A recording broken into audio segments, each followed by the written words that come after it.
Hello there, my zealots. This is Joshua coming at you today. Hi, how you doing? So today I wanted to talk to you about vision. Not necessarily vision so much as vision definitely, but what I mean specifically by vision is what happens when God tells you what you're supposed to do with your life. Now, any of us that are Christians have the ability to ask God what our purpose is in his endeavor. We all have it. We all have the ability to just say, God, tell us what our future holds. And God will show us or tell us what he wants us to do with our lives. Now, some of us will get a knowing.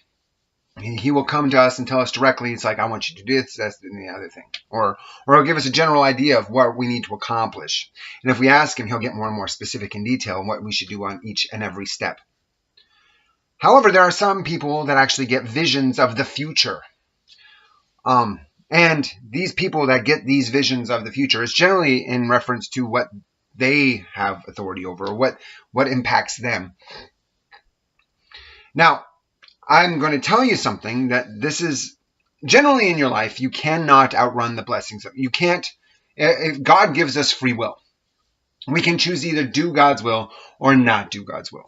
If we choose to do God's will, then God will bless us even on our persecution. If we choose not to do God's will, then not much happens in our life, and we just live a life without persecution, but without any kind of benefit for God or God's purposes. And we might even be successful, but it doesn't mean that we have any eternal rewards in heaven.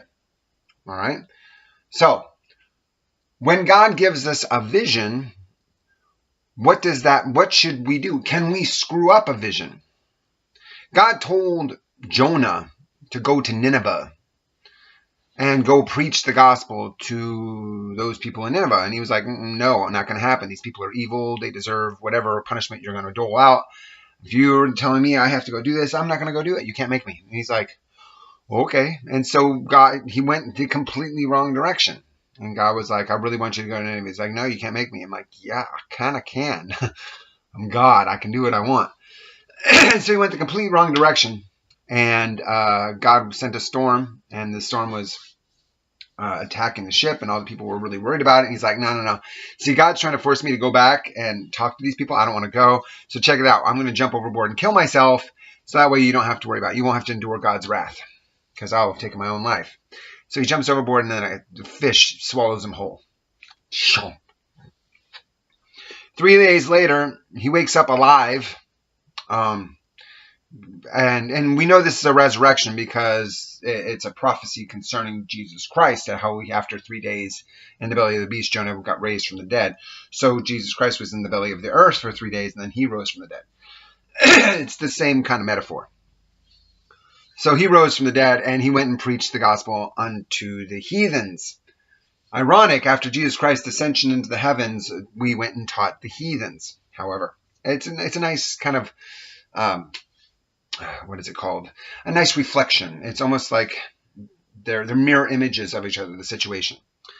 However, when God gives us a vision of what is supposed to happen in our lives, can you avoid it? Well, here's something that is interesting. If you hear from God, and the vision that God gave you is from God, you cannot, I'm going to say this directly to you, you cannot avoid it. If it is from God, there is nothing you can do. Let me get it a little bit closer. If your vision is from God, there is no way to avoid it. Okay? There's no way to avoid it. However, not everybody that is chosen by God will benefit from it. So many people will say, oh, I got this vision from God, blah, blah, blah, blah, blah, but it never comes to pass. Well, guess what? That wasn't given to them by God. That was given to them by their own imaginations. So if a person is lying to either themselves or to others, it's going to be made manifest, because a person that cannot correctly prophesy the future is not of God. God will not send a prophet who lies, because you have to be able to trust them. Okay? And if a person is actively avoiding their purpose, well, that can happen. But you really can only gauge if they're telling the truth or not, whether what they prophesied was going to come to pass comes to pass. And if a person's prophecy doesn't come to pass, then they were not of God. And if a person's prophecy does come to pass, then they were of God. This is how you gauge if somebody's from God or not. All right? Now, Should you ask God for a purpose? Heck yeah. However, there's a differences between the genders. A man's purpose is to lead a congregation of people. And however purpose it is, whether it be evangelist, pastor, teacher, prophet, or apostle, he's going to be given one of those or all of those 5 ministries. And that is his purpose. And it'll be in one specific area or doing a specific thing, whatever. But those are generally his callings. However, a woman, her primary purpose is to have a husband and to have as many babies as is humanly possible. And then after that, she can have a purpose on top of that. And it usually dovetails perfectly with her husband. And any woman that says her purpose is outside of needing a husband is not of God. She is lying to herself or lying to others, or just directly being in rebellion to the word of God. Because it says your desire shall be to your husband and he shall rule over you. That's like the first commandment to women. So, you know, I'm sorry that the women need to be married and they need to be procreating. It's just because go forth and multiply. I mean, so anyway, yeah. So this is the thing. Seek after a purpose. Seek after a vision.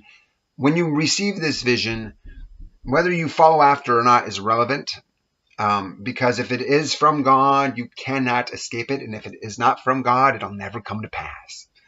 I'm Joshua. You have a wonderful day. You know I love God because I love virtue, justice, and salvation. Saturday, Pacific Standard Time, we have the live stream. Be there, be square. Come with your questions, and I will try to have as many answers as is humanly possible.